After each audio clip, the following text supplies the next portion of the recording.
Hi, you guys. Welcome back to another episode of Real Talk Atlanta. We're your hosts, Nika W. Taisha Renee. I'm Ashley LeRae. And River the Realtor. And happy Wednesday. Happy hump day, Happy hottie. hump day, hump day. Oh, we're dancing. It's my Yes. favorite day. Favorite day of the week, hump day. So, you guys, this episode, I'm actually really excited because it's kind of fun. Like, we're going to jump into a little bit of everything. But before we start this episode, of course, we have to do our this or that, you know. So, prior, we've already switched it. We're going to do this or that. And our this or that question today is, would you rather work in a buyer's market or a seller's market?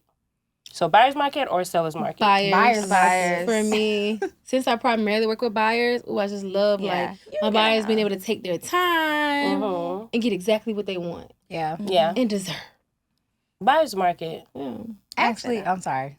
I switched my answer. It's just, go ahead. I'm sorry. No, you finished say why you was Okay, in buyer market. because I was going to say, would you consider the market that we're in right now a buyer's market? Absolutely. Yeah. For sure. 100%. Yeah. My buyer can be like, I want to see this house next Wednesday. Be like, okay. Absolutely. I think in our reality, we're in a buyer's market because like, our buyers are winning. But like, I don't want to say historically, like overall, I think all throughout the U.S. it's still probably a seller's market. But I think people are like, they don't know what this market is. It's just what I was going to say. I don't know what it is. It's something. I think It's I think the one thing that differentiates whether we're in the buyer's market or the seller's market obviously is the interest rate. Right. And I think that's like the one caveat to it. Like ideally, I do like the conditions of a buyer's market because I'm a buyer's agent. I love the fact that, like you said, oh, you want to see that home in 2 weeks when your daughter's in town? It'll still be there. Right. So don't even worry about it. Like there's that sense of urgency is not like so pressing where people can really sit and make more thoughtful decisions, I feel like, on top of the negotiations. Oh, that house been sitting on the market for 30 days? Great, we'll go 30,000 on their asking. And that's really a conversation. Versus the seller's market for a buyer, it's like, no choice. You want us to deliver the house broom swept? That ain't gonna happen. Next offer. But I feel like in that same regards, the interest rates are super low. Like, but also they're low, but then you're paying all this money over appraisal. So we ain't doing like, that. My client's not doing I initially was going to say a buyer's market because I primarily work with buyers, but I think I might switch my answer to a seller's market. And I also feel like as like business wise, I feel like if you are working in a seller's market and you're still able to get your clients into houses, that shows the type of agent that you are. If you can survive a seller's market for your buyers, you can survive any market. I'm with that. So no, I feel like if you can market. survive this downtime market, you can survive any market. Of course, if it's fast I paced, think low it's interest both, but rate, you also got to everybody think wanna every buy. agent is not like y'all. Every agent not tactful. So it's like the way y'all was winning offers, some agents last year was like, they buyers was shook. But you can't win the offers if you ain't got no clients. Right now, you got no clients. Right. That's true. So I'm getting your clients. I mean, I do too. I would feel like in the seller's market, it probably should have would been an episode. I know. You're right. This is big. Okay, one last point though. It was easier to get more buyers though with that low interest rate. For sure. The only thing you really had to care about is how to put in a strong offer. Yeah. So, But you can learn. But you can't go out there and, but get you no can't beat buyers us. at a regular. Okay. At the end of the day, it's night. I ain't gonna lie, that might be an episode topic. We'll expand upon that. We'll That's a good one. That was good. Okay, so let's get into the nitty gritty. Okay. So today's episode, we're gonna talk about. So you guys know on TV, the real estate world is all about the glitz and the glam and the outfits and the car and the luxury. But of course, this is Real Talk Atlanta, so we're gonna keep it real, and we're going to compare the things that you guys see on TV versus the real of real estate. I'm excited. I like that. Better than us. We keep keying about the shows, but we never really talked about it on camera, so I'm excited. Yeah, so the first thing first, so on TV, especially if you're like me, okay, so let's start with the shows. Like, we know Selling Sunset. Selling Tampa. Even like House Hunters. Hunters. Oh my God. Fixer Upper is my favorite show, and that show is legit. Right. So in these shows, they make it seem like the open houses are the fast track to getting the business or getting to a sale or getting to close multiple homes. Like, as long as you host an open house, you got it. So let's talk about that. in real life. But you know what they do in open houses? I feel like in a lot of the open houses, like nobody really came. Yeah, it really be like brokers one opens. or two people, and that's real. Yeah. Like a lot of people don't even come to the open house. I think it depends on the location. Yeah. Because I've had some in like Locust Grove, and maybe it'll have a lot of people. Maybe I've had one where it had a lot of people, and I've had one where it had nobody came. It was just me in the house for 2 hours. Right. Yeah. And then I've had something in like Chamblee or Smyrna, and it's like, oh, it's just constant. Yeah. You know, constant people coming back and forth inside the house. So I think it depends on your location. And I think one reality behind that is like sometimes that just be the neighbors. Being nosy. Ooh, so Barbara Jean finally selling. Let me see what she got going on. They want to see what they did. They want to see what you. I'm not gonna lie. That My ain't arch better than nemesis neighbor is selling her house, and if you think we was in that house, like tacky, ugly, like just chastising the poor lady, but like it just sometimes don't be clients. And I think on TV it's just make it seem like all this foot traffic came in. You had all these leads, and it's like unless the neighbor's trying to sell, not right, or even they have agents.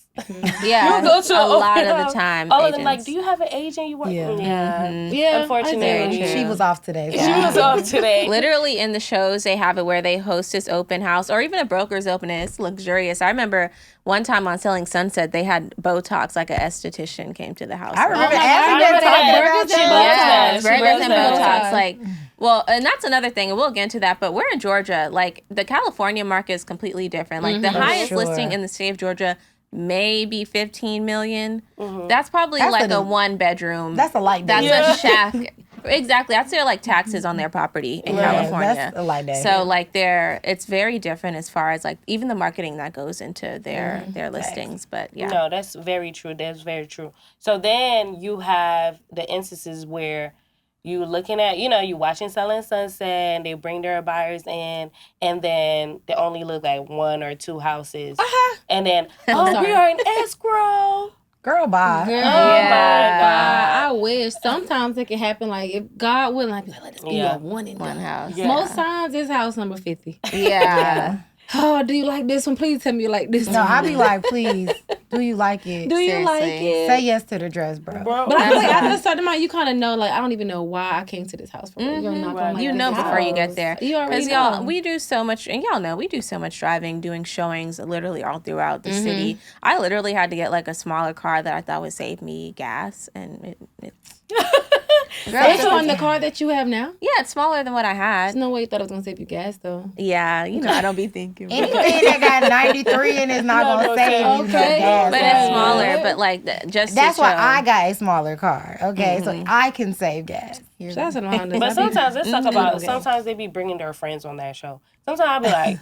Yeah, that's not a real buyer. That's not a real buyer. For real. Like when Saweetie pulled up on the show, I'm like... And the reality, I wanted to look up. She really bought a house. Like, you never know. Who knows? But, and I was going to say the reality of it too is like right now, and I'm sure this is all throughout America, we're in a market where we have really limited inventory. So a lot of times someone isn't going to see one house and think like this is their dream home. Yeah. It may take a little while, especially if they want to keep waiting to see what comes on the market, if something better comes along, but that's really just not the case. I could count on one hand. So like you got 30 minutes to show processes that take, 6 months sometimes. So, of course, they're not going to show you guys everything. So, don't be fooled and thinking like, oh, okay, I'm taking a few houses. Or even if you're like a prospective buyer, if you're thinking you're coming into this process like, oh, well, she's going to show me one house and this is going to be it. Girl, no, we're probably going to be looking at a few for a while. But if you do find it on the first time, great. That's great. Yeah, it does happen. I love it. I've had that happen once and God bless. I had it happen one time too, and my client was like, do you think I'm moving too hasty? I said, listen, when you know, you know. When you know, you know. House price $30K over. I said, well, you knew. Yeah. No, it does happen sometimes. I feel like, especially if you know the market too. Yeah. You know you're not going to get and you know what you this want anymore. Well, oh, this is a good one. It sure is. It sure is. Okay, so cool. Another thing I've seen in a lot of TV shows is like they really market the big commissions. Like you're getting paid, hundreds and thousands, which on some of the houses that they do sell, that is the case, but they're not really taking that home. Yeah, taking that home. We got to give it to Tom and Larry and Ethel before we can get Ethel's our crazy. And after you pay them, then you have to reimburse the marketing. You have to pay your transaction coordinator. You have to reimburse for staging. You have to take out your taxes. Uncle Sam reinvest in your business so you can get more clients. You got to do Botox and burgers with an next open house. And I think on top of like the actual expenses from that commission, people have to realize that, like, for example, the show's based in California. To Ashley's point, the price point that they're dealing with on a more consistent basis exceeds what we do. Like, I sell houses still in the 200,000s. I'm not gonna cap it. If I make a commission off of theirs, I'm selling one house per year. And that's what I'm saying. But no, you're not, right? Because the cost to live there exceeds what our daily cost is, right? So I think people look at that and automatically think like, oh, y'all selling houses, like y'all making 6 figures every transaction. It's no way y'all think that. It's like no way y'all think that's real. We selling at least a house a month, and we making $100,000 every month, and we sitting here doing this. That is so true. I was just explaining this to one of my friends last weekend because she really didn't understand the fact that our checks are split between so many people before it even comes to us. She was like, whoa, what? Like, is it even worth all this stuff? And then it's not even all of ours because we got taxes. Right. No taxes come out. I hate those taxes. And I think also we're kind of working like ahead of time. Like, we trying to save a little because you never know when the next transaction is going to be. Oh, my God. So I'm trying to pay my bills for the whole year. And then have a good time with y'all because it's like, dang. Because I don't look at commission the same no more. I'm like, okay. Commission is not what it used to be, y'all. Like, I remember like thinking like, all right, cool. Like I sell a house $300,000, boom. My check $9,000. I break this down, but I might walk away with, I don't know, like $6,500. I make $6,500 now. No, don't get me wrong. All money, good money for me. Yeah. I make $6,500 right now. I'm thinking like, dang, that's gonna come down to like 2, 3, I need another 4. I need another one yesterday. Yeah, so put that true. in my savings and where the rest of it at. And don't let it be a referral or someone else is on the deal. Don't you get gotta me split started. it Now I with gotta them. give you money. Now you got $3,200. Long story short is we do not get all the money. Right. I don't get all the money. We don't. That's why when my clients look at that settlement statement, I'd be like, Lord, I hope they don't think I'm right. That settlement statement is literally a lie. That's like the full tax amount. I hope they don't think I'm getting that because I'm not. Then they want closing gifts. Everything. Closing gifts. Sorry, let's move on to the let's move on because we can go on. The fact of the matter is, child, we are. Do not count our pockets. Yeah. Do not count our pockets. There you go. Yeah. At the same time. Because when tax season comes, be like, I ain't got that. Oh, got it. Who made Girl, that please don't talk about tax season. Who made that much money? I ain't got that. You got my gas in there? No, for real. You put my marketing in there? Stop the cap. What's next, Nika? Okay, so the last one is that I think that a lot of these shows do give the impression that real estate is really nonstop drama. It can get catty, but not that catty. I feel like we don't even have that much time to even be going through that much drama, especially when it comes to personal things like your family, your husband, your kids, how you love, how you dress. Like, we don't care about none of that. And also, we'll still be doing deals with some people we go into it with because that's just business is business. I feel like still the drama whole... though. Let's not even... I will say this. I think obviously it's TV, right? Drama sells, so of course they're gonna highlight the drama. And I hate that, honestly. I hate it too. It gives us a bad rap because I think this is a little controversial, y'all. So tell me how y'all feel. But I really enjoy selling Tampa. Me too. I didn't like the fact that they tried to make it less about real estate and point out little things because those are powerful Black women in our industry doing what we do. Versus again, like when you compare it to like a Selling Sunset and stuff like that, like just everything was not the same. Like focus more on the real estate and leave the kind of cattiness aside. But I think to your point, that's what makes people think like we sit in the office and we be like, I don't know, gossiping and stuff like that. Like, we're really doing work. Yeah. Now, I can only speak for these poor ladies. I don't know what they be doing, but like, we really be working. So, like, that whole fighting in the office, arguing, like, maybe at those brokerages, but like, we really like, I get it, it says, but I feel like if you compare Selling Sunset to Selling Tampa, it's a balance over there on Selling Sunset. Like, y'all selling, quote unquote, and y'all got drama, but in Selling Tampa was just like, all drama. We probably saw a few houses. I feel like Ladies Who List was the same thing as well. Like all drama, and we know that those ladies be selling. They be selling.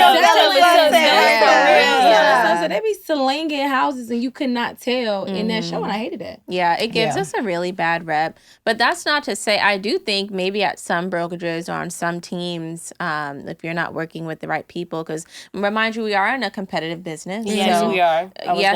You could be in a case where there might be some like drama or stuff, but it's So probably much the haters do be hating. it's definitely a thing. But it's like high school. Like, you got to figure out which clique you want to be in. Exactly. Do you want to hang out with the gossip girls, or do you want to hang out with the get money girls? Okay, It's up to exactly. you. I want to get money girls. I want to get money girls. So definitely choose like where you go wisely, the people that you choose to surround yourself with in the business wisely, because it does make a huge difference. We're us over here, we more focused on our clients. We don't want all that drama. Clients and coins. Yes. Clients and coins and real talk Atlanta, period. Okay. So I really love this because I just feel like, we just got to give the people what they want. We gotta make a part 2 because I can think of a whole lot more. No, Ashley be really into the show. She be into the show. I'm a binge watcher. I love do reality too. and TV. It motivates me when I'm feeling down. I have to go watch like a reality show just because they do have the little points where you have to catch the like motivation. Like, ooh, girl, okay, you doing it right. Let me get right. Let me get right. I think that's a good point. If nothing else, use those shows to motivate you and be like, all right, I want to get dressed every day and put that outfit on. I do it for like 3 days and I be like, all right, I'm going to take a break. Because look, to that point, like, you see what we got on. Some of us really like get Ashley dressed. is really on that. She would do it every day, but me and River, absolutely not. Nika would do it too. Nika be like, Nika I'm would dress up every today. day. Me and Taisha. At closing, that's when you on closing, we're going to show up, though. Show up and show out. That was Okay, good. I love that. I love that for us. So we're going to segue into our favorite segment of the day. Okay. Of this episode, which What is is Question of the day with Ashley Lauren. Oh, I love this. My hands are like my nails done. I love it. Make some noise, y'all. Make some noise. So if this is your first time tuning into the show, we have this segment called the Question of the Day where we take questions from you guys and you can submit your questions to us on Instagram. So be sure to follow us at Real Talk Atlanta or shoot us an email at realtalkatlpod@gmail.com. So y'all, I came up with this question because I was just... I hate when you do that. Follow the rules. That's not how it goes. I'm sorry, y'all. I know, but I be writing the outlines. I'm like, ooh, let me put this in here. And it gets messy. Yeah. But after this is my last question for real. We're going to go through what you guys ask. I was just reminiscing. I was feeling like really grateful recently, kind of reminiscing on like where I was when I first started real estate. And I couldn't even remember, but I was like, what did I spend my very first commission check on? I can't remember. Oh, my very first commission check. Can we say our first big commission check? Because the very first one, I was in debt. Yeah, I think I paid bills. Yeah. I paid bills. I did not have a job. Commission. I was full-time real estate. I'm pretty sure it went to bills. My first real estate check, I paid the rent. Yeah. My little brother was living with me at the time. It was just, Can we say our first big check I remember. or something? I remember now. I'm sorry, y'all. I remember now. Big check. Let's do big check. Like our first, I'll tell mine because mine wasn't that big. The house was like $300. But I remember... my first closing was around Christmas time in December, and I was moving into an apartment in January. And I remember I took that commission check and used it to furnish my apartment. That's what it was. That's dope. Yeah. And it was nice. No, that apartment was, I missed that apartment. The one you just Come on. The one, yeah, downtown. Yeah, I love that. I just went to my storage. Yeah, my first and that was check, very expensive stuff in there. It was giving CB2. I was scared to sit down. Oh, that's so cute. It was all like The lights were on everywhere. No, for real. She Light had bill Top was of the high. couch, under the couch. Ashley say, My light bill was high. no, my very first check absolutely went to bills. I had just got laid off. I was poor. No, I mean, it all went to the bills, poor. but I was very happy paying the bills because I had money to do so. Yeah. Now my first big check, I'll say when I sold that $1 million house, that was last year in May. Mm-hmm. What you got? What you got? Y'all know. What did you get? I ain't gonna lie, I did pay for my house with that check. So I did buy my house and I did buy my truck. I put a down payment on my truck for that too. Oh my So God. I bought me a GLE truck and I paid for my house. Is something else? Miami. The rest of it is on the floor in the trap. I put the rest of that money at Booby Trap. I'm not gonna lie to y'all. Anybody that don't know, I go to Miami all the time. I went to And we Booby had Trap. I had to put that on the floor. I had to. I didn't know that was your money. Yeah, I had to put that on the floor. I know that's right. Put it on the floor. That was a good time. Yeah, I that did was the a good same time. thing with my big check. It went right to them closing costs. I said, yep. Over your house. house. The biggie was like my highest sale, but before that, all my checks, I had a few before that, but they went to bills because I didn't have a job. Me either. All my checks went to I didn't have a job at all, so like I needed money, baby. Yeah. I'm gonna tell you what my next one going to. What? Oh, my next big check. Oh, my birthday coming up too. I don't know what I'm gonna do. Oh my God, we have to celebrate you this year. I'm gonna do something. Yes, please do. Next time y'all see. Oh, Take me with you. I'm coming too. Take me with you. Take me with you. Me too. I'm coming for real. I'm gonna drop we y'all. gotta wrap. Okay, so my very big. Oh, I paid my mom mortgage, y'all. You sure did. Yes, that was Can very, you stop very saying stuff like that? nice. Because my mom watched the podcast. And she's gonna be like, "Now, Rip, like you I just had heard what to. I paid my mom more. It just felt so good. I always wanted to feel, So that's why when she talking to me, I be like, Be watching. watch out now. Watch that tone. So now I feel when parents be like, watch how you talk to me. You don't pay no I pay the bills. I pay no bills. So we want one in this house. That is so funny. God. That was very sweet I of love you. that. That was very Yes. sweet. Mom, turn the podcast We love off. your mom. All right. And she love you guys too. So I love your mama. So nice. yes, it's a wrap. So thank you guys again for tuning in yet on another episode of Real Talk Atlanta. We see you guys next week. Bye.